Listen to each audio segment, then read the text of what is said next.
Le football américain s'est implanté en France au début des années 80. Après avoir passé de longues années dans l'ignorance, la donne a changé.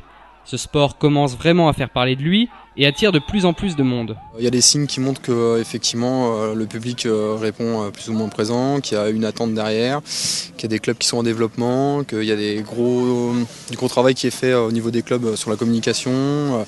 Donc voilà, on sent qu'il y a une espèce d'émulation dans le milieu et voilà, ça se sent. Shoot! Bras tendu, coup verrouillé. Shoot! Shoot! Shoot! Ok, good job, très bien, suivant. À Pessac, en tout cas là où je joue, c'est en train de vraiment se populariser depuis 4-5 ans. Donc moi depuis que j'y suis et tout ça, j'ai vraiment vu l'évolution. Parce que les clubs, je pense qu'ils font la démarche de se montrer de plus en plus.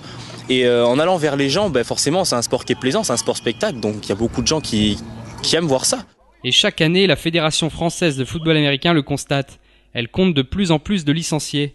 Il y avait seulement 4000 passionnés en 98. Depuis, ce chiffre n'a cessé d'augmenter. 12 000 en 2005, 16 000 en 2009 et plus de 22 000 aujourd'hui. Alors comment expliquer ce phénomène ? Il y a eu plusieurs stratégies. Il y a vraiment eu tout ce travail-là autour de l'ouverture des pratiques jeunes. Parce que la pratique junior a été ouverte qu'à la fin des années 80. Et ensuite, on a ouvert la pratique cadet courant 90. Donc ça a fait un appel d'air au niveau de la fédération et ça a augmenté le nombre de licenciés.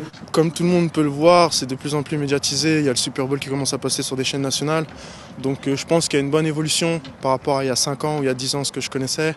Et j'espère en tout cas d'ici 5-10 ans que ce sera vraiment bien médiatisé comme le basket ou le handball. Et l'augmentation de ces matchs de football américain à la télévision est une grande opportunité pour un sport confidentiel comme celui-ci. Il faut que nous on en profite. C'est-à-dire que au bout du compte, que ce soit parce que les gens ils ont demandé ou bien parce que les chaînes ont demandé, le point final c'est il y a plus de football américain. Très bien, parfait, il faut qu'on rebondisse dessus. Mis à part quelques exceptions, seul le championnat américain intéresse les chaînes. Pourtant, les initiatives ne manquent pas du côté des clubs français. Maintenant, il y a beaucoup de clubs qui diffusent leurs matchs via Internet, en direct.